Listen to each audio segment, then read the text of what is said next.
শান্তনু সিনহা বিশ্বাস, যার বিরুদ্ধে ভুরি ভুরি অভিযোগ, সেই শান্তনু শিকার কি হোমগার্ডরাও? বেআইনিভাবে 6 বছর সাসপেন্ডের অভিযোগ।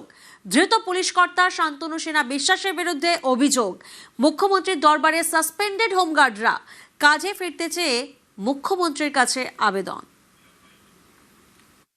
বিগত 6 বছর ধরে বিগত সরকার আমাদেরকে অনৈতিকভাবে সাসপেন্ড করে ফেলে রেখেছে, ডিমোবিলাইজ করে রেখে দিয়েছে বিনা কোনো কারণে। এই যে আমাদের সঙ্গে যে ঘটনাটা ঘটেছে তার হেড বলতে গেলে বা মাস্টার মাইন্ড বলতে গেলে যিনি ছিলেন প্রাক্তন ওসি কালীঘাট শান্তনু সিনহা বিশ্বাস, তার নির্দেশেই সমস্ত কিছু এইসব হয়েছিল।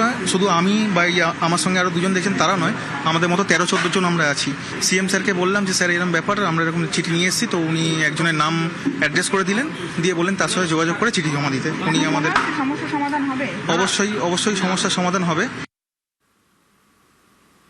মুখ্যমন্ত্রীর সঙ্গে দেখা করে কাজের আবেদন করলেন বিশেষভাবে সক্ষম সুজিত ঘোষ। আজ সল্টলেকে বিজেপির সদর দফতরে শুভেন্দুর সঙ্গে দেখা করেন নদিয়ার বাসিন্দা, কাজের আবেদন করেন।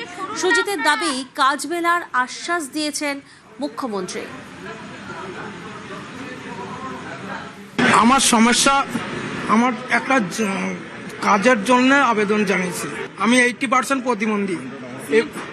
সিএম এর কথা শুনে আমার খুব ভালো লাগলো এবং জনবিরোধী মুখ্যমন্ত্রী, আমি আশা করেছিলাম সেটা আমাকে আশ্বস্ত করলো এবং ওনার কথা শুনে আমি খুব খুশি। আমি জানিয়েছেন যে আমার একটা জবের প্রয়োজন। উনি আশ্বাস দিয়েছে, উনি একটা অ্যাপ্লিকেশন লিখতে বলে জমা দিতে বললো। আমি অসংখ্য ধন্যবাদ জানাই মুখ্যমন্ত্রীকে।